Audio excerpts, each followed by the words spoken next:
Shout out to Squarespace for sponsoring today's video. I came prepared, okay? I have my notes, all right? Let's do this. Hey YouTube world, it's me, Evelyn.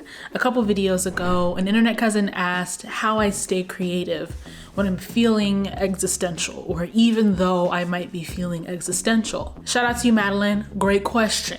And I answered it in the comments with something to the effect of, I enjoy paying bills. Can you pay my bills? But I figured I should actually go into some real deal Holyfield things I do to try and stay creative in these trying times. Now, the definition of existential is important to note.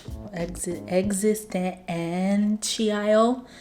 English. Existential crisis, also known as existential dread, are moments when individuals question whether their lives have meaning, purpose, or value, and are negatively impacted by this contemplation. It's this feeling of everyone, including yourself, including our choices, being utterly inconsequential. And that can kind of send you spiraling into, nothing short of, you know that TikTok where he's like, what if I just...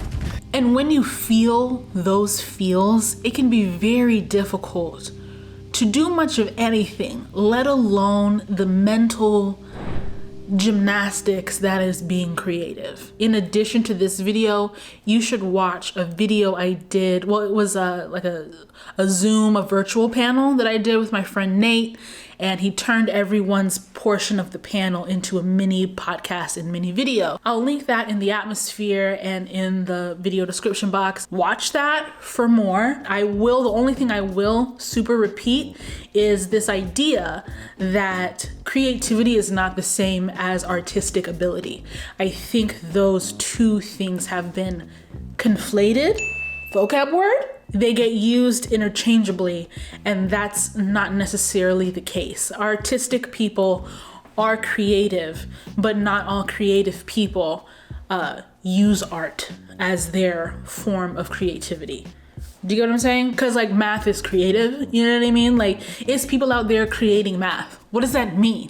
Number one, I try to use new materials or do something that is very much the opposite of the creative, which for me a lot of times means artistic, from the artistic endeavor that I am either known for or the artistic endeavor that is my job. Drawing, doodling, painting. I was using watercolors a while back, just dibbling and dabbling. I don't know what I'm doing.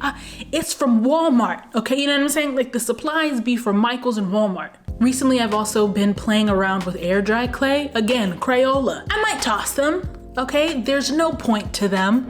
No one asked for it, but doing something that's very much the opposite of what I have to do on deadline helps me foster a sense of creativity because I'm playing. I'm using a part of my brain that I don't use all the time.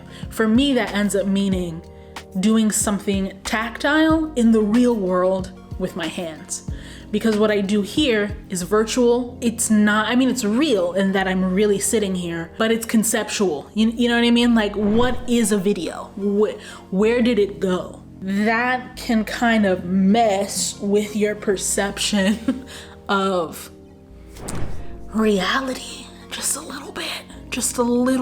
And so that's why when I'm feeling kind of about whatever I'm doing for work, I turn to my physical world. I get off screens, I shut down Adobe, everything, and I cook something, I chop something, trying to braid my hair, trying to twist my hair, swatching eyeliners on my eye, you know what I mean? These are all things that help me foster my personal sense of creativity because they're new and they're fresh, and you have to exercise the part of your brain that requires novelty. Number two, and this is important, I found, is not relying on reference material. Part of the existential dread is this feeling of everything's been done before. in time. Nothing is new under the sun. Nas said it. Before that, Lauryn Hill said it, okay? Before that, the Bible said it. And that can really F you up in your mind, because that's worrying about other people. And as our good sis said, worry about yourself. What would you do if you didn't know how anyone else did something? Because feel me, we're in the information age, okay? Everything is a click away. If I want to know how to fix my dishwasher, I hop on YouTube and it's Jared over at Dishwashers Plus in Dayton, Ohio, telling me step by step what I need to do.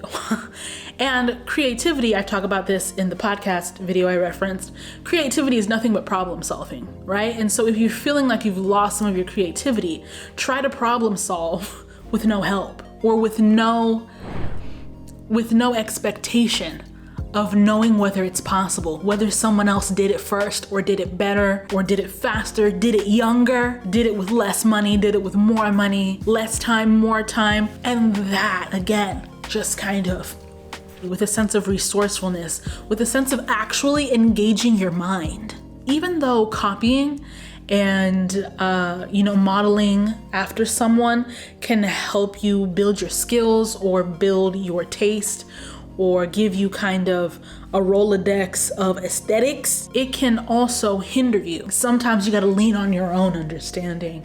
I like to call it natural wisdom, natural intelligence. It's that thing that you kind of just figure it out, because that's what all animals do. They figure it out.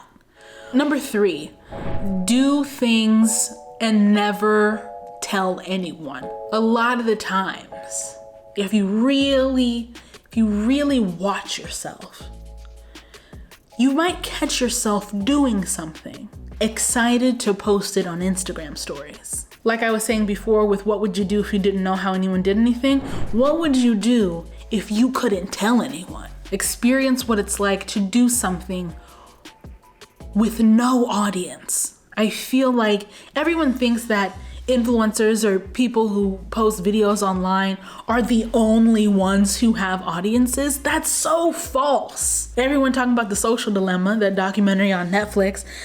All these social media documentaries, they're about y'all. They're not just about us. It's about society. How we use social media to project an image out into the world. We are all image builders. We are all Sims. You know what I mean? So the next creative thing you want to do, here's a challenge: don't post it. What does that feel like? Think about it. Speaking of creative endeavors, shout out to Squarespace for sponsoring today's video. I'm gonna let voiceover Evelyn tell you why, okay? I trust her with my life. Squarespace gives you a powerful and beautiful online platform to create your own website. I use it as a landing page where you can learn more about me, what I do, and how we can work together. There are blogging tools that allow you to share and schedule out your posts, Squarespace email campaigns to help your business stand out, and if you scroll to the bottom of my website or click the link in the video description box, you can sign up for my email newsletter. I'll slide into your inbox on a monthly-ish basis with exclusive content, as they say, stuff that makes you think, makes you laugh, and throw in some doodles for funsies. And you can authenticate with your social media profiles, which lets you auto-post to Twitter, Facebook, and Tumblr. Visit squarespace.com for a free trial, check things out, play around, and when you're ready to launch, go to squarespace.com/Evelyn from the internets to save 10% off your first purchase of a website or a domain. Number 4. Some of y'all are not gonna like this one. Reduce your multitasking stimuli. There's this phenomenon, and I have experienced it, where I'll get a text message, one text message from a friend, and I get overwhelmed by a text, and then I just don't answer it. What is that? 'Cause that don't make sense. It don't make no sense. From the time you wake up, you are receiving messages from other things. You are scrolling on Instagram in bed before you get up. You are on the toilet. Raise your hand if you poop without your phone. I would like to congratulate you. Listen to music in the shower. You listen to music while you're cooking, while you're cleaning. You have to have a podcast on while you drive.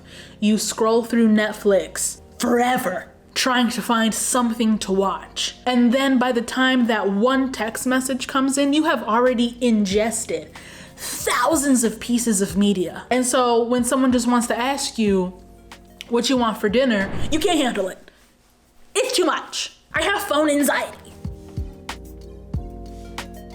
Am I wrong? Because here's the thing. I bet you only have 4 friends. We take in so much information. So if you want to kind of get back, reset, before you even do these dramatic social media detoxes or whatever, I would say try not multitasking your senses. Try to eat dinner without watching TV. For a lot of us, I know there's gonna be a couple people that are like, I don't ever do that. And it's like, that's cute. But a lot of us, and I've done it too, cannot start eating. Like, we have the burrito right here, but until we find something to press play, we can't start eating. That is ridiculous. That is ridiculous. Because our brains, neurobiologically, periodically, our brains literally are not meant to know as many people as we know because of social media. Your brain is not meant to be able to handle knowing what that many people you follow on Twitter think about the presidential debate. It's not built for that. It's too much. It's too much. And then when my mom called me talking about what's up, I'm like, I don't know what's up. Everywhere in the Iraq. Everywhere. You've already scrolled through 100 TikToks. And that's not an exaggerating number. Number 5, this is my 5th and final tip. Understand that everything is perception. You might perceive someone to be creative. This question perceived that I am creative still. And there are times where none of these tips mean anything. Okay, we're staying in bed. Sometimes there's no tips. Sometimes you just be existential. There's this, I think it's Zora Neale Hurston quote that said, there are years that ask questions and years that answer. And for me, that means everything is cyclical. There are with seasons. It's a season of creative woo. And it can be a season of dryness, absolute dryness. It's okay. Those are my tips. I hope that helps. In the comments below, tell me 2 things. Both, pick one, it's up to you.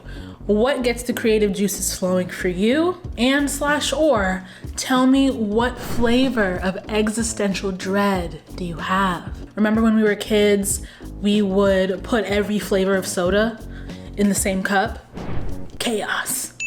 That's what my existential dread is. But it's also giving you a little bit of when you take a bite out of a cookie thinking it's chocolate chip, but it's oatmeal raisin.